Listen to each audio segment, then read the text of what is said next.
And hey everyone, welcome back to our ongoing discussions on post-communist transition in Eastern Europe and Central Asia. We're just about done with our metaphoric trek through the post-communist world. Our off-road Range Rover is now taking us to Kyrgyzstan, the Chinese frontier, the end of the Soviet Union, a country that I think very few people know about and even less knew that even it existed. Kyrgyzstan is one of those countries of Central Asia that sort of defies most of the norms. It's a smaller, less developed country that has experienced some nascent democratic development in the last 25 to 30 years. Unfortunately, right now, in the middle of 2021, the country has receded back into authoritarianism. But I think that there's enough democratic capital within the country to challenge the existing entrenched authoritarian oligarchs to at least begin the process of some liberalization again in the future. So as we have talked already about colored revolutions and looked at the limits of such movements in Ukraine, we're going to be applying that again to Kyrgyzstan, but this time asking why it failed, not only the first time, but also the second. First in 2005, and then again beginning in 2010, but by the time we get to 2020, things begin to recede back into authoritarianism. So, as a quick review of what we already know about Central Asia, as I've already said, the prospects of democracy are rather bleak. There is the full continued authoritarian policies within Uzbekistan and Turkmenistan, very, very little political rights or civil liberties. Little improvement when we get to Kazakhstan or Tajikistan, but the authoritarianism is certainly part of a more hierarchic party system, very reminiscent of what we see in Russia.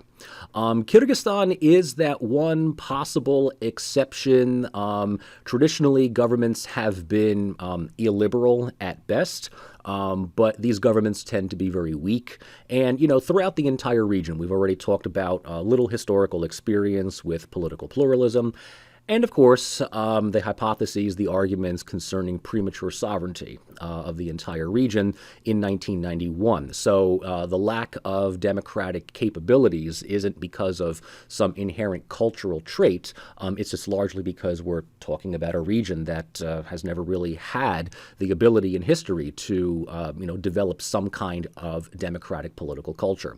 So when Kyrgyzstan comes into the mix, it certainly is the little country that could. It's a country that I find really interesting, and the more I learn about it, the more I'm, fascinated and want to learn more about it. But, in terms of Central Asia, yes, it has some of the best prospects outside of Mongolia. But when we look at it in comparison to Ukraine, Georgia, Serbia, other countries, there's a lot of additional problems and obstacles that prevent democratic civil society from manifesting. Now, just at least as far as the country's Freedom House ratings, and again, take these ratings, as you want here, Kyrgyzstan is certainly comparatively better than the other four. It did its best, interestingly enough, in 1992, so shortly after the Soviet Union collapsed, while the rest of the countries became more authoritarian. Kyrgyzstan was that one country that kind of fluctuated between the 3.5 and the 4s, giving it the rating of a partly free state. By the late 90s, it had receded into a not free state until the 2005 Tulip Revolution, which had unseated the long-standing Akayev government. Again, floating between 4.5 and 5, but then kind of hovering around that 2005 mark between '08 to about 2017 here. And there was some potential that the country could improve. Slight improvements between 2018 and 2019, but things took then a turn for the worse in 2020, where it is now once again a not-free state. So what this means here, at least in terms of fluctuation and flexibility here, is that if you look at the steady ratings of most of the other countries here, right? Things are stable, but very little prospects for political maneuverability. Kyrgyzstan seems more volatile in that sense, and so it's to suggest that the current rating of 6 may not necessarily be permanent, right? We could certainly see new nascent political and civic movements within the near future. So, if we were to place Kyrgyzstan, into some kind of comparison, right, with its with its Central Asian neighbors, but also among other colored revolutionary candidates. It is, just quantitatively, the most democratic in Central Asia, but it is the least developed among all other colored revolutionary states.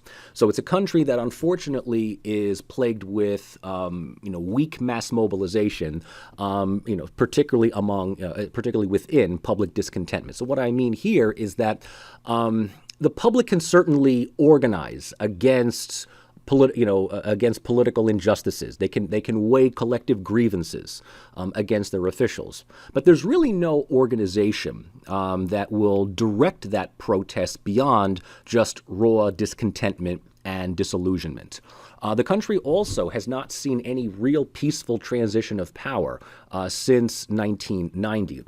Both the first and second Tulip Revolutions in 2005 and then 2010 unseated Kyrgyzstan's first and second president. So Askar Akayev and Kurmanbek Bakiyev, who replaced Akayev in 2010, were both forcibly removed from power. We could say that, the brief interim presidency of Roza Otumbayeva was probably the most peaceful and most developed, but that was not an official presidency. She was an interim president that was, appointed to kind of ride out Bakiyev's, term in office. But when we also note the protests that manifest, not just in 05 and 10, but subsequently afterwards, these public protests originate not in the capital of Bishkek, but in second-tier cities. So Osh, Jalalabad, Karakadi, other places like this in which Bishkek continues to ignore the grumblings and the public resentments within these regional cities. Now, there's something to take away from this, and that is public protests might be mobilized and galvanized by local political leaders. So when there is public protest against the presidency, against the central powers within the state, it might not necessarily be homegrown civil protest that we would find, let's say, in Ukraine or Poland or Serbia, but more likely supporters of regional political power brokers who are jockeying for power in an attempt at being the next person to seize control of power within the central government in Bishkek. And this lends some credibility when we note that when an incumbent government does come in, and it replaces the previous one, any kind of reforms, and this is textbook colored revolution, any reforms promised are largely aimed at political opponents than their own government. So in other words, promises to root out corruption, to clean house, basically involve little more than just firing the individuals that represented the old regime, just so you can appoint members of your own support group to take their place, right? So you're not getting rid of the trough. You're not getting rid of the graft. You're just simply getting rid of the people that are feeding from that trough, that are profiting from that graft, and replacing them really with your own. And, this is what we basically have come to unfortunately know and expect from colored revolutions. Remember, textbook cases of colored revolutions involve a transition in leadership rather than any kind of real system of government. So you're just simply replacing the party heads. You're not getting rid of corruption. You're not getting rid of institutional dysfunction. You're not getting rid of unruly and inefficient bureaucracy. You're just simply ousting the heads of state. And the rival officials who do so may very well have at one point either A, worked for that head of state, but had since become disgraced or disillusioned, or even in some cases were previously parts of the heads of state that had been removed in an earlier social movement. So this is kind of like this rotating door of the same groups of political elites and actors that constantly claim, at least rhetorically, to be saving the country from the evils and the horrors of whoever is currently in power. But once they get to power, they kind of do the exact same thing. Another thing to remember about colored revolutions is this failure to connect public protest with any kind of civic activism. So if there are people in the street with the genuine concern for the country's future, and especially if there's student protests, right? They're the ones who have the ideological zeal to wish for the country being better politically, economically, socially, institutionally, right? They don't want to be the next generation of people who, look to Russia or someplace abroad to make their living. The only trouble is in this situation is that students almost to the letter, almost to a fault, tend to be non-political, even anti-political. They don't want to mix, they don't want to connect with any of the existing political opposition movements because they don't trust them at all. Do they form their own groups? Perhaps. And this might be the closest thing that we have to some kind of organized civic protest. But as we saw in both Serbia and Ukraine, organized student protests are either demobilized or disbanded shortly after the revolution succeeds in ousting the previous leader. So there's no transition from protest into now embedded political institutionalism. And, the less said about pro-democratic NGOs, the better, because, as I've already mentioned, they might have good intentions. Their website might be, if it exists at all, might have all the right ideas. But, again, they tend to have more Facebook followers from people outside the country than in. So, they're largely voices for concern, but they don't have the ability of enacting, enforcing, and holding, elected officials accountable. Hence the reason why reforms, when they are promised, as I've already said, simply target elements of the old regime while entrenching the interest and the powers of the current leader as well as their clients. So it's our turn at the trough. It's our turn to engage in political graft and clientelism and nepotism. And of course, once the public realizes that all of this work to supplant the previous government with a new set of alleged reformers fails to enact any real improvements in life, right? And here we can kind of see this as early as, 5-6 months down the road. Well, this just adds to the general disillusionment and dissatisfaction among the public that things are going to get better anytime soon. So the next time that there's a public protest, there's less people in the streets. At some point, people are going to realize that, all these politicians are the same. They're all corrupt. They're all just, vying for power over who can be in office, allowing them time to steal. I mean, that's just basically it. So we get rid of Askar Akayev and we replace him with Kurmanbek Bakiev. Then we get rid of him. And, things are kind of cool under Otumbayeva, but she's only there for about a year or so. Then we get Atman Atambayev, right? And then he steals, and then he is replaced by Soronbay Jendikov, and then he steals. It's just, one turn after another. And so, if there is any kind of opposition, at some point people are going to get wind of this and say, all right, which, paragon of democracy today is going to become the next entrenched kleptocrat tomorrow once they, get into power. So, as I mentioned, Kyrgyzstan's leadership provides a myriad of presidents. It is the one country that, gives us no less than 6.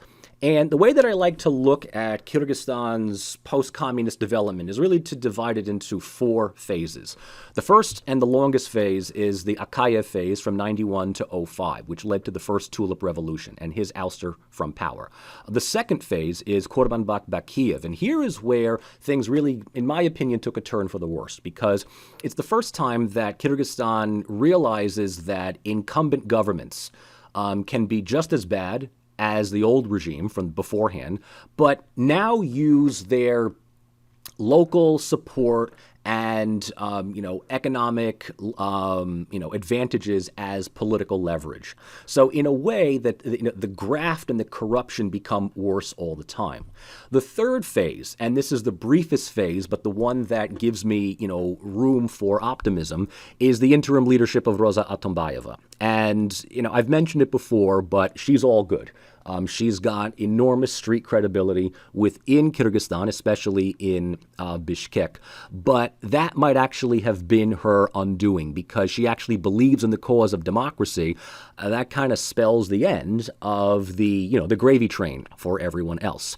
And then the fourth period is basically everyone since. So Almanzbek Atambayev from 2011 to 17, Sooronbay Jeenbekov from 17 to 2021, and then the current leader, the current president of Kyrgyzstan, Sadir Japarov, from this year onward.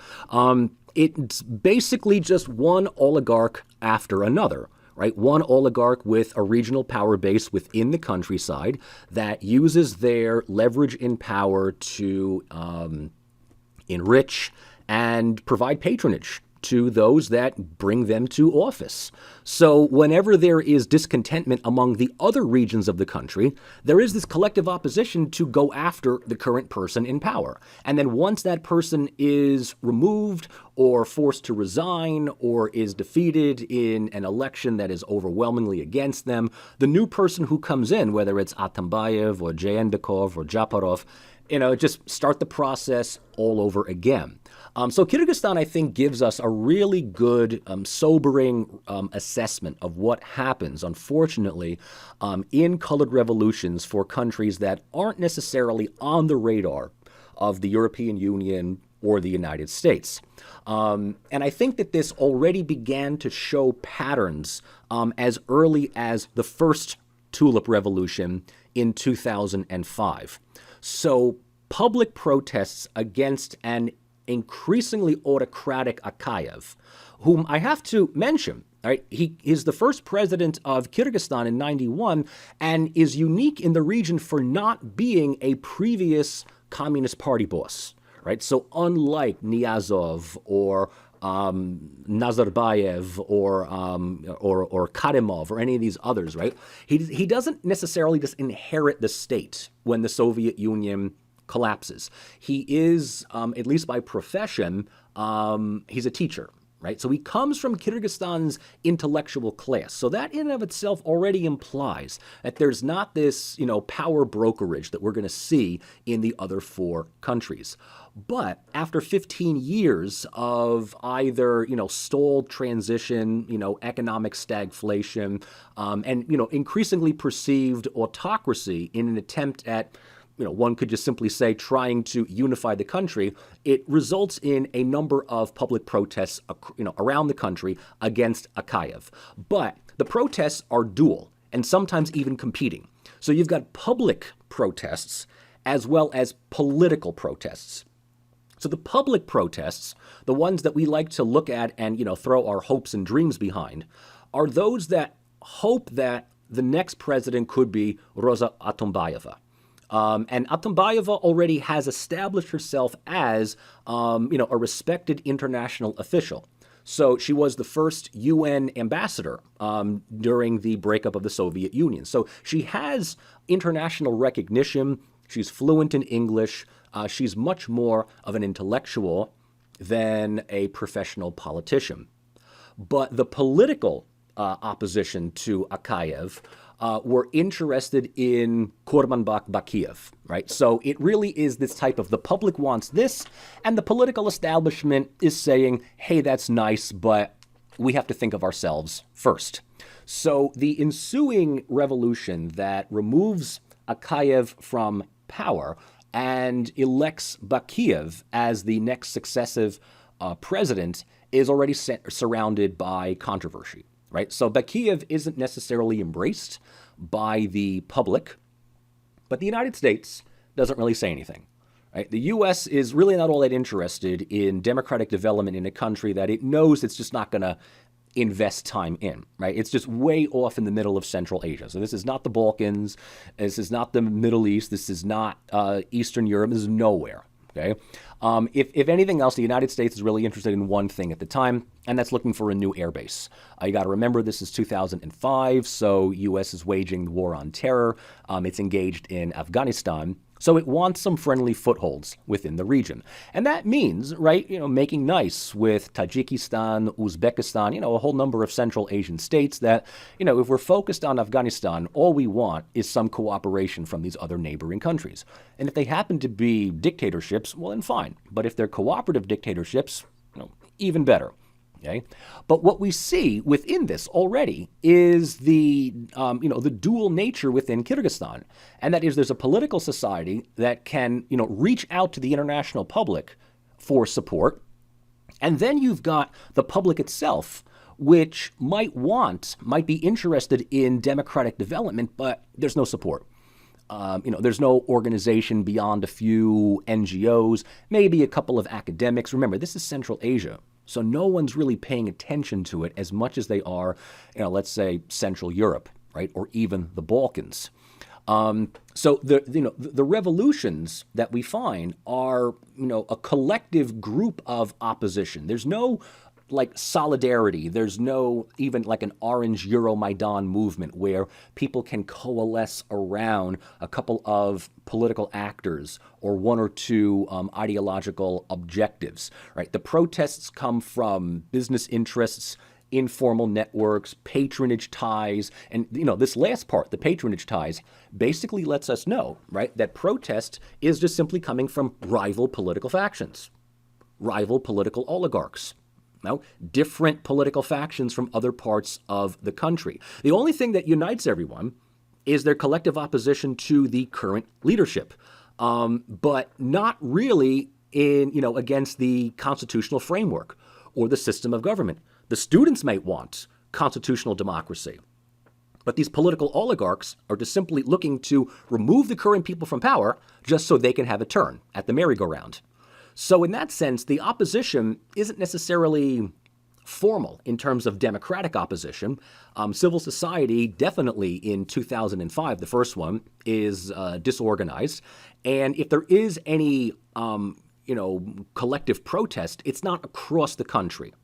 So in many cases, the protests are largely local, and they stay local. They're organized around local leadership. So whether it's Osh or Jalalabad or others, right? The protests are simply in support of a local political leader that is aiming to become the next power broker of the country. And even though the second revolution was a bit more organized democratically, so by the time 2010 comes along, the students had already received training, workshops, and other types of support from members of Otpor, right? So the students and, university students can say that they had already established contact with many of these, Serbian individuals, Serbian leaders of Otpor to help expand and, develop some type of oppositional framework. But this was also taking place amid rising ethnic tensions between ethnic Kyrgyz and Uzbeks. So while this pro-democratic demonstration was taking place in the capital, local protests in the second revolution were oftentimes ethnocentric in nature, and also mobilized by just, political jingoism around whatever leader happened to have represented each of these districts, right? So there's a significant presence of political regionalism,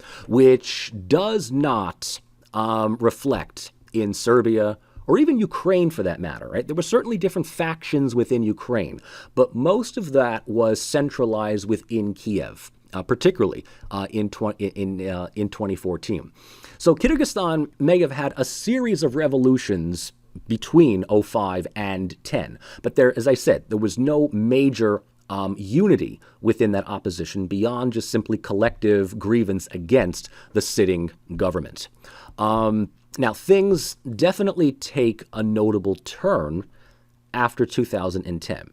Despite the ethnic tensions, and despite the presence of, clear and organized local political leadership, Bakiev is ousted from power, and an interim presidency is given to Roza Otumbayeva.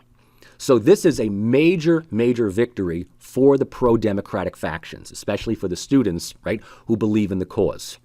And one key element within this is that Otumbayeva worked to change the constitutional framework of the country away from a presidential system and towards a parliamentary democracy. Now, this is major. This rarely happens in countries.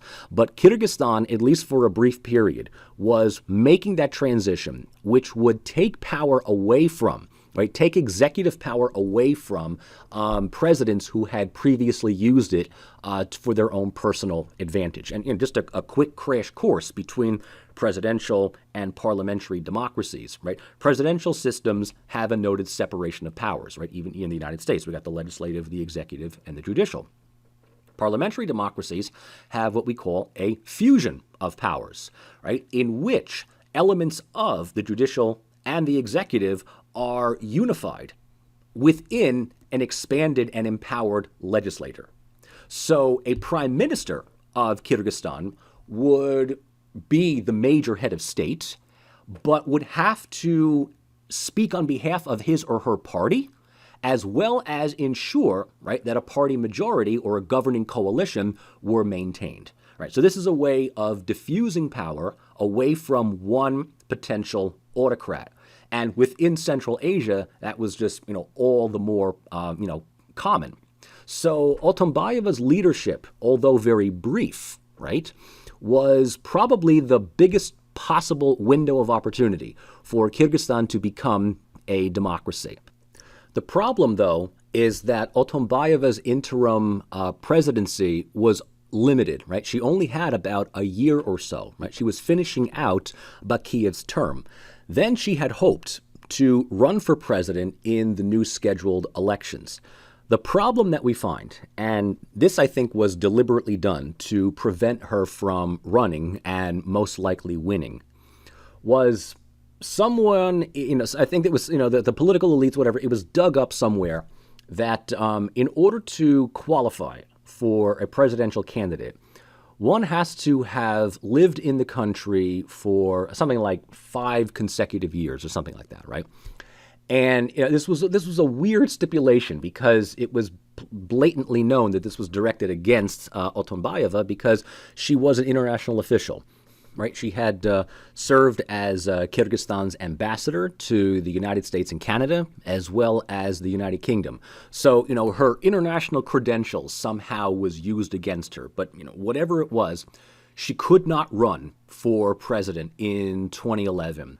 Right, and this was largely seen by her supporters and those that were following the events in Kyrgyzstan from the year prior, that this was a way of preventing the one person who could really transform the country from actually doing so, right? So it was just getting rid of the dangerous reformer, allowing all of these other, political regional party bosses to, continue the merry-go-round, the musical chairs of who's going to run the country and steal from it for the next, 5 years or so.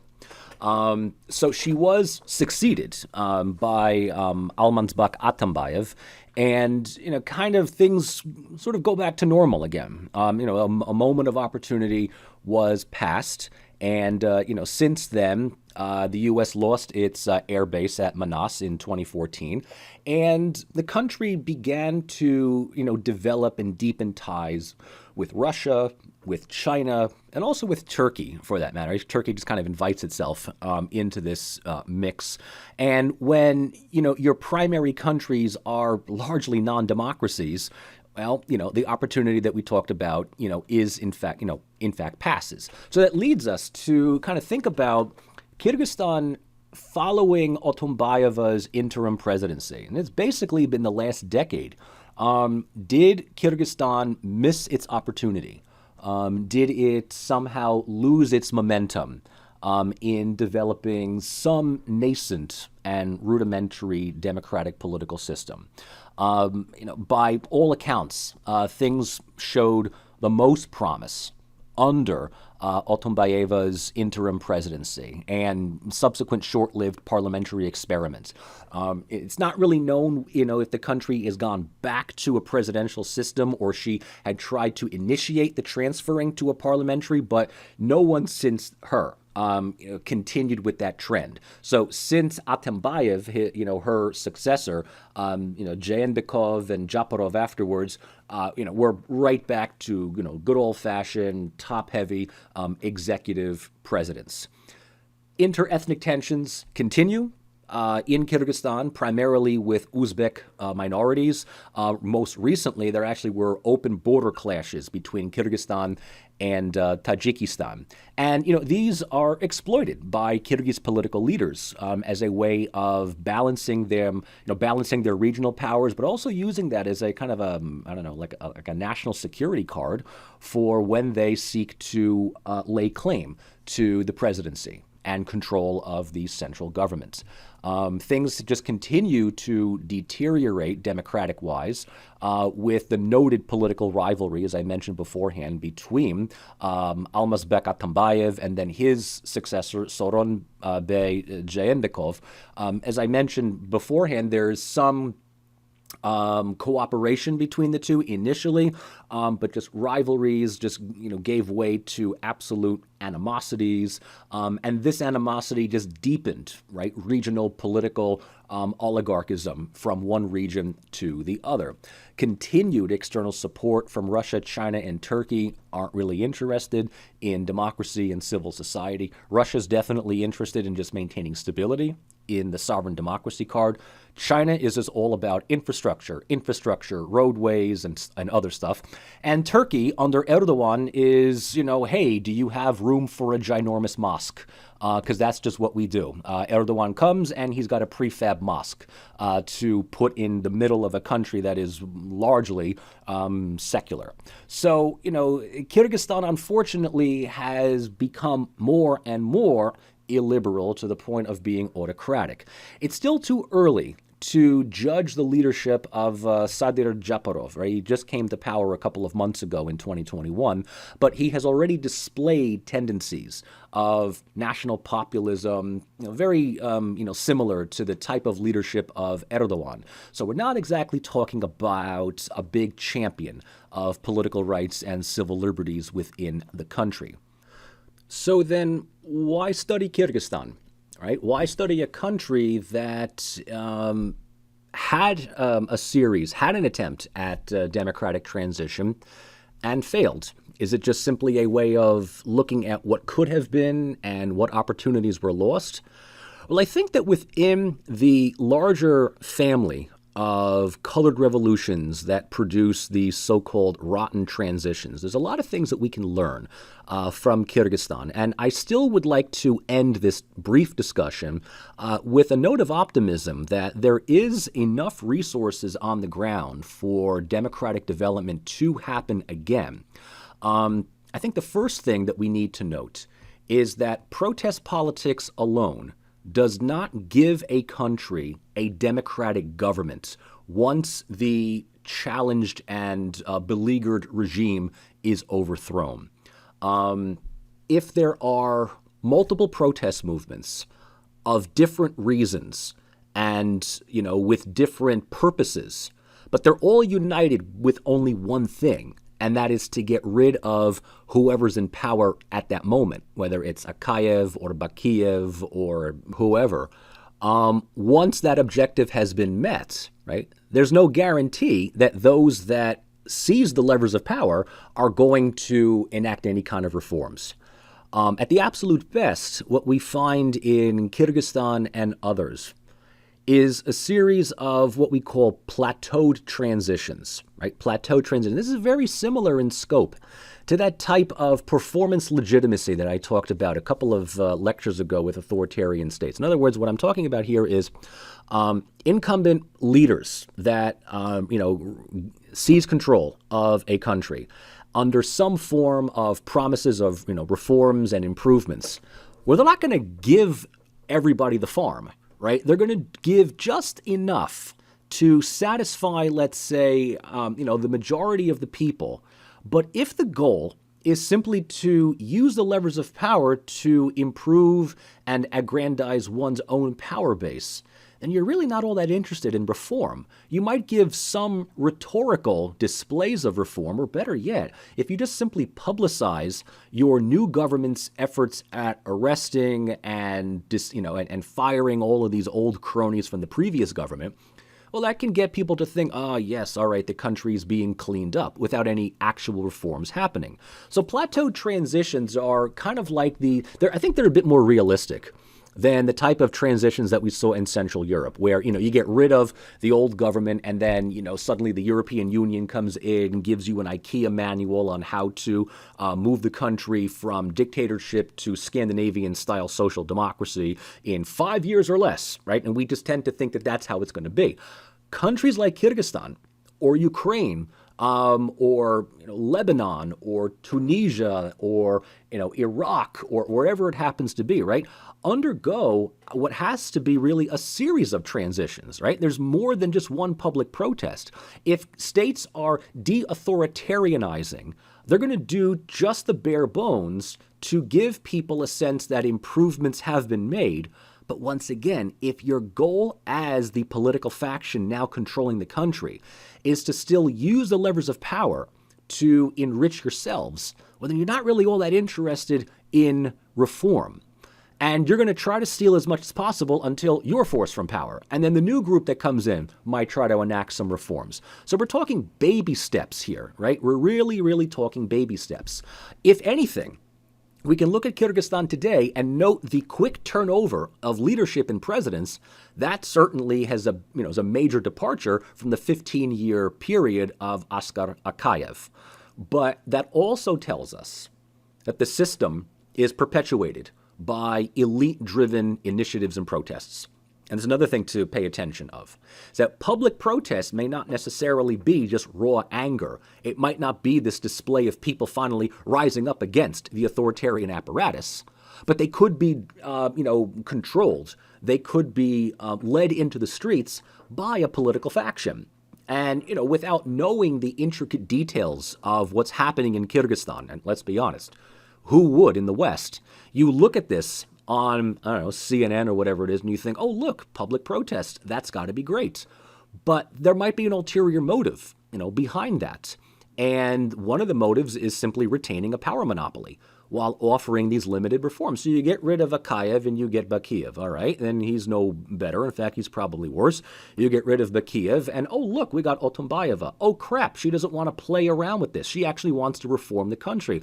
Okay, we got to make certain she doesn't run for office. Otumbayev, good old boy, back in the saddle here. All right, he did his thing. Now we get Jeenbekov. Now he's out. Now we get, Japarov. Great. Just one after another, after another, after another. Now, does that mean that Kyrgyzstan is just perpetually damned to be within this rotating cycle of corrupt oligarchs? Not necessarily, because what this shows is that one cannot hold on to power long enough in Kyrgyzstan, right? So there's not going to be this long-term Putin-style leadership. You're not going to, the days of the Nursultans Nazarbayevs, they're gone, right? The Askar Akayevs, they're gone. It's just not going to happen. Opposition, I think, is on to whoever controls power in Bishkek.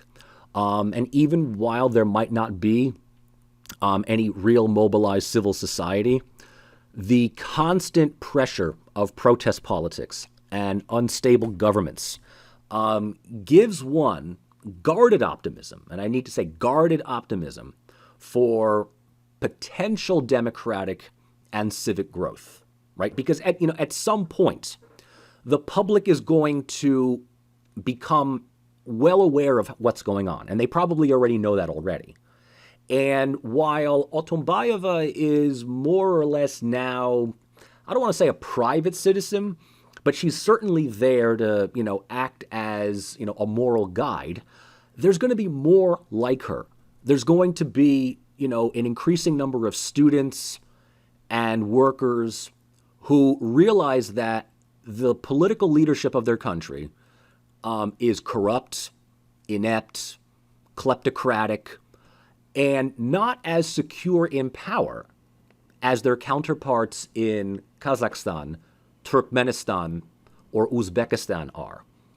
But there is a jockeying for power. And what Kyrgyzstan also shows us is that the decentralized nature of the country creates political warlordism that almost prevents someone from becoming the all-encompassing autocrat of the country. Now, that may prevent the type of sovereign democracy, the type of top-down founding father leadership that we get in the other countries. But it also might show us that the only way for the country to improve is to go the route of parliamentary democracy. The prospects for that now are not as good as they were a few years ago. But the fact that Kyrgyzstan is now racked with protests and revolutions, usually once every few years, right, implies that, Japarov's current presidency might not be as any more secure or long-lasting, right, as his predecessors. So Kyrgyzstan remains sort of this unstable but also unfinished story. And that might be the best way for us to, close our observation of this one country. There's not much that we know beyond, a few of these things that come through the media, through the news. But it does give us this understanding that Central Asia, a lot more dynamic, a lot more mobilized and energetic, right, than we thought at first. So we really have one last we have one last task to do in Central Asia, and that is to meet and speak with my colleague, Dr. Lawrence Markowitz of Rowan University, who is going to be discussing with us, among other things, his interest in Central Asia and what Central Asia can teach us Americans, Westerners, international students in the 21st century. So we've got one last sit down in a coffee house in Bishkek before we end our trek and grab a plane and fly back to Vienna for one final roundtable discussion that concludes this class. So stick with me for one final session in Central Asia, and I look forward to your participation. Take care. Bye-bye.